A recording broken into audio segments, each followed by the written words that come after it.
Hello guys, welcome back to my channel Dipanwita ব্লগে আপনাদের সবাইকে স্বাগত জানাই। আশা করছি আমরা সবাই খুব ভালো আছেন, আমরাও খুব ভালো আছি। সবাইকে জানাই গুড মর্নিং। আজকে এখন বাজে 4:05। এখন আমরা সবাই উঠে পড়েছি সূর্য উদয় দেখার জন্য। আরেকজন পাশে দাঁড়িয়ে আছে। দেখা যাক আমাদের ভাগ্যটা কতটাই ভালো বা কতটাই খারাপ, আমরা সূর্য উদয় দেখতে পাই কিনা। একদম। তাহলে আপনারাও দেখুন, আমরাও দেখি। চলুন। এই যে সব একে একে লজ থেকে বেরোচ্ছে, অটো এসে দাঁড়িয়ে আছে। এই অটো করে যাবো সমুদ্র। 1 hour later. আমরা সূর্য উদয় দেখতে যাচ্ছি, আর তার সময় মাছের মার্কেটটা ঘুরবো।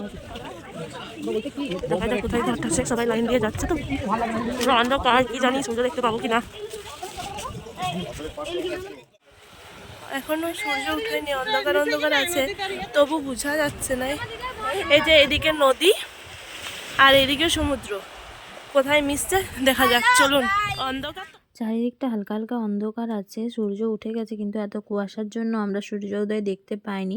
আর এদিকে সমুদ্র, এদিকে নদী, এই অন্ধকারের জন্য আপনাদেরকে মোহনার জায়গাটা ঠিক দেখাতে পারলাম না। এই যে আমাদের সমুদ্র আর নদীর মিলনস্থল দেখা হয়ে গেল। মোহনা, সূর্য উঠে গেছে, বাট এত কুয়াশার জন্য সূর্য দেখতে পাইনি। আমাদের ভাগ্য নেই সূর্য দেখার, সেই জন্য এবার বাড়ির দিকে যাচ্ছি। আপনারা আমাদের সাথে থাকুন। এরপর আমরা এই যে মাছের যে মার্কেটটা আছে মোহনার সামনে, কত কি মাছ বিক্রি হচ্ছে সেটা আপনাদেরকে পুরোটা ঘুরে দেখাচ্ছি।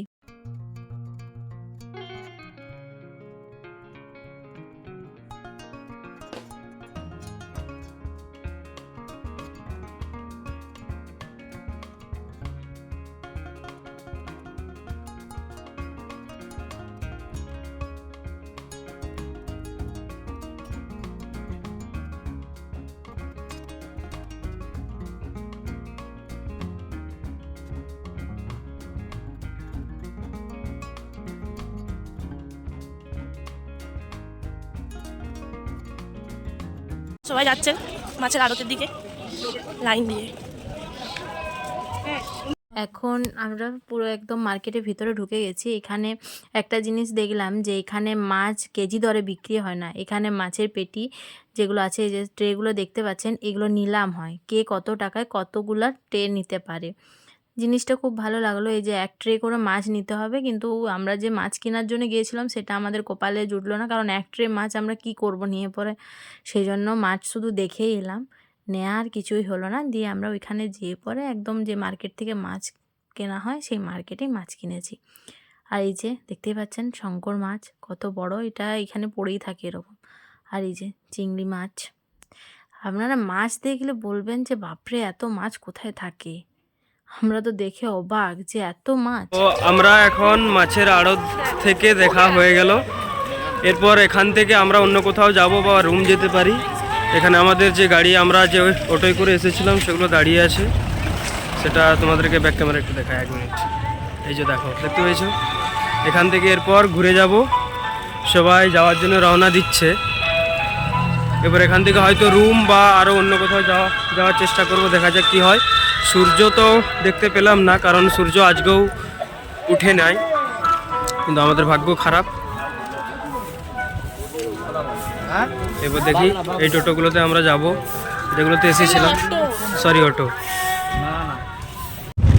আমরা এখন টোটো চেপে গেছি, এখন আমরা আর কোথাও যাব না। মন্দারমণির জন্য যেহেতু আমাদেরকে বেরোতে হবে খাওয়া দাওয়া করে, সেই জন্য এখন ডাইরেক্ট আমরা রুমে যাচ্ছি। রুমে ফ্রেশ ট্রেশ হয়ে খাওয়া দাওয়া করে একদম মন্দারমণি যাওয়ার সময় দেখা হচ্ছে। বেরিয়ে গেছি, এরপর আমরা যাব মন্দারমণি।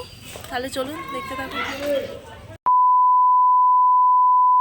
অনেক কষ্ট করে বাস জার্নি করে পরে ফাইনালি আমরা মন্দারমণি পৌঁছে গেছি। এটা একটা খুব সুন্দর মন্দির, যেখানটায় পার্কিং আছে, সেই পার্কিংয়ের জায়গাটাতে মন্দিরটা করা আছে। এই যে সব নেমে যাচ্ছে একে একে। এই কিছু বল, কি বলে? কোথায় এলাম আমরা? মন্দারমণি। কোথায়? মন্দারমণি। তারপর এরপর এখান থেকে কোথায় যাব? দিয়ে আজকে স্নান করা হবে কি?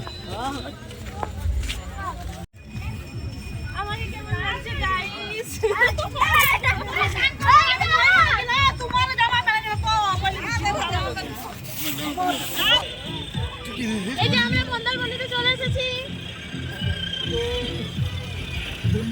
আমরা সবাই এখন সমুদ্রে একটু এনজয় করছি, সবাই সমুদ্রে দাঁড়িয়ে আছে। কেউ আর এত ঠান্ডাতে স্নান করতে পারছে না, তাই সবাই সমুদ্রে দাঁড়িয়ে ছবি তুলছে।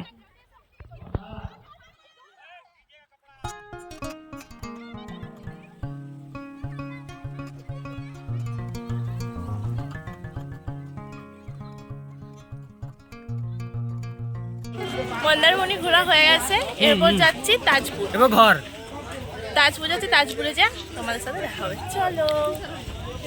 তাজপুরে সেরকম কিছু দেখার থাকেনি, তাই একদম ডাইরেক্ট আমরা শঙ্করপুর চলে এসেছি। হাই বন্ধুরা, ফাইনালি আমরা মন্দারমণি থেকে ঘুরে এসে এরপর জানি না এই জায়গাটার নাম কি। এখানে হচ্ছে কি, হ্যাঁ শঙ্করপুর। মন্দারমণির পর হচ্ছে শঙ্করপুরে এলাম। এখানে হচ্ছে মাছ শুকোতে দেয় শুনেছি নাকি। আমাদের সাইডে যেমন বিভিন্ন রকম ক্ষেতে যেমন ধান চাষ হয়, সেরকম এখানেই ক্ষেতগুলোতে মাছ চাষ করা হয়। মানে ক্ষেতগুলোকে কাটিয়ে পর একটু ছোট করে গর্ত করে সেখানে চাষ করে, তাই তো।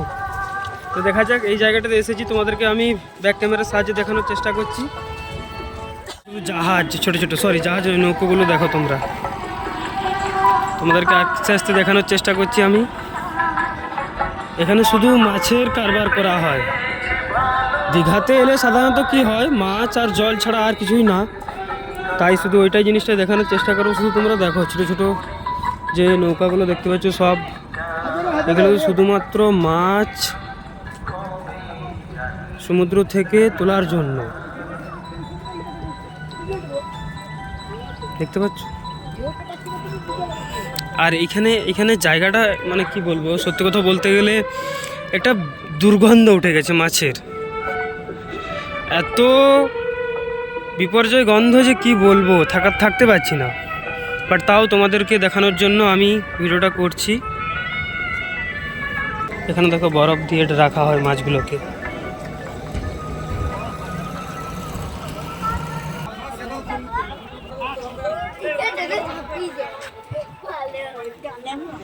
কত পতাকা আছে দেখতে পাচ্ছ, ছোট ছোট নৌকোগুলোতে সবগুলোতে এক একটা করে পতাকা দেওয়া আছে।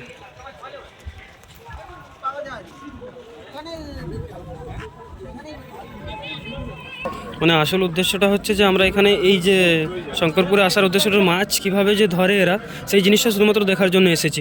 তুমি শুধুমাত্র এদের জিনিসগুলো দেখো, মাছের যে জিনিসগুলো, মাছে যেগুলো নিয়ে আসে আর কি, সেই জিনিসগুলো। এই যে বাস্কেটগুলো দেখতে, যেগুলো তো মাছ রাত্রেবেলা নিয়ে আসে। একটা নৌকাতে আমি দেখলাম যে পুজো করেছে, তো সকালে পুজো হয়েছে, ওরা রাত্রেবেলাতে যাবে। আসলে সাধারণত এরা রাত্রেবেলাতে যায়, তার জন্য লাইট দেখো বাঁধা আছে, তোমরা দেখতে পাচ্ছ হয়তো। এগুলো বরফগুলো, এগুলো মাছে বরফ দিয়ে রাখে। আমরা যেমন আমাদের সব সাইডে মিষ্টি তৈরি করার জন্য ছানাতে যেমন বরফ দিয়ে রাখি, সেরকম এরা মাছেও বরফ দিয়ে রাখে। কি অবস্থাটা বুঝতে পারো এবার দেখো তোমরা। এগুলো হচ্ছে দেখো ছোটো ছোটো লাইট দেওয়া আছে, কারণ জানো তো এই লাইটগুলো সিগন্যালের জন্য। মাথার উপরে যে লাইট দেওয়া রয়েছে সেগুলো হচ্ছে বুঝতে পারে যে হ্যাঁ ওখানে একটা সমুদ্র। আমরা এখন শঙ্করপুর থেকে বেরিয়ে গেছি। শঙ্করপুরে মাছ শুকনো দেখা, এত দুর্গন্ধ যাওয়া যায়নি, সেই জন্য বাসে ডাইরেক্ট আমরা চলে এসেছি। একটা খুব সুন্দর এখানে জিনিস তৈরি হচ্ছে, পুরীর জগন্নাথ মন্দির যেমন আমরা দেখেছি, এবার দীঘাতে এলো সব পর্যটকরা পুরীর জগন্নাথের মন্দির দেখতে পাবে। কিন্তু এখানে ঢোকা এখন বারণ আছে, কিন্তু কারণ কাজ চলছে, সেই কারণে এখানে কাউকে ঢুকতে দেয়নি দূর থেকেই, তাই আমরা পর্যবেক্ষণ করলাম। 2 hours later. হ্যালো গাইস, আবার আমরা চলে এসেছি। তখন আমরা ব্লগটা শেষ করতে পারিনি, অনেক টায়ার্ড হয়ে গেছিলাম। তারপর খাওয়া দাওয়া করে হালকা রেস্ট নিলাম। রেস্ট নিয়ে স্নান করে সমুদ্রে এখন আমরা ওল্ড দীঘা যাচ্ছি, চলে এসেছি। হ্যাঁ অলরেডি চলে এসেছি, বাইরে গেটের বাইরে আছি। এরপর দেখা যাক ভিতরে যাব, আপনাদেরকে দেখাবো, চলুন। আমরা একে একে সবাই ভেতরে ঢুকছি। এটা ওল্ড দীঘার মার্কেটটা, এখানে মার্কেটটাই দেখা হবে। আর বাকিরা এখনও কেউ আসেনি, সবাই একের এক আসছে, আমরা তাই আগে এগিয়ে গেছি। অনেক কিছু মাছ পাওয়া যায়, এরা বললেই ভেজে দেয়, শুধু চুজ করতে হবে কোনটা খাবো আর কোনটা খাবো না। বাট সবগুলো ভালো লাগছে। এই যে এখানে বাচ্চাদের গাড়ি রয়েছে। এরপর পুরো মার্কেটে আমরা কি কি কিনলাম না কিনলাম, কি কি দেখলাম, সব একটা আপনাদেরকে সিনেমাটিক শটের মধ্যে দেখাচ্ছি। আমরাও ঘুরে নিলাম, আপনারাও আমাদের সাথে ঘুরে নিন।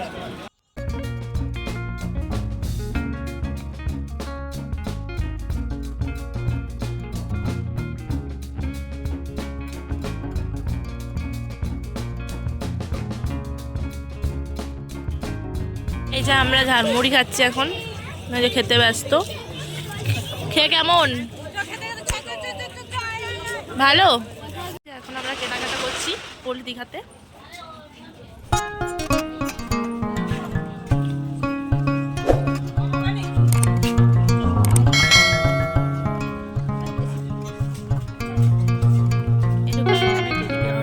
কিছুই কিনিনি।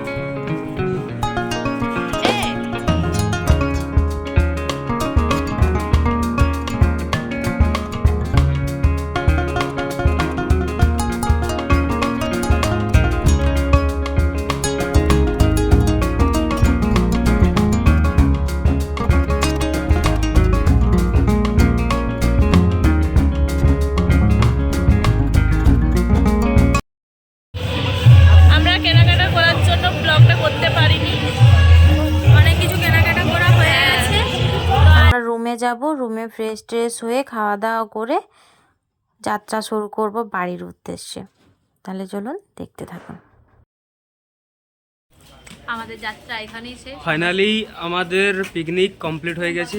আজকের মতো দুদিনের ট্যুর ছিল আমাদের দীঘা। তো সবাই রুম চেক আউট করে নিয়েছে এবং বাসের জন্য আমরা ওয়েট করছি। আমাদের বাস আসছে, তারপর বাসে চলে যাব বাড়ি। টায়ার্ড হয়ে গেছে হেঁটে হেঁটে। আজকের মতো bye bye. Thank you so much সবাইকে। ভালো থেকো, সুস্থ থেকো, বাই বাই।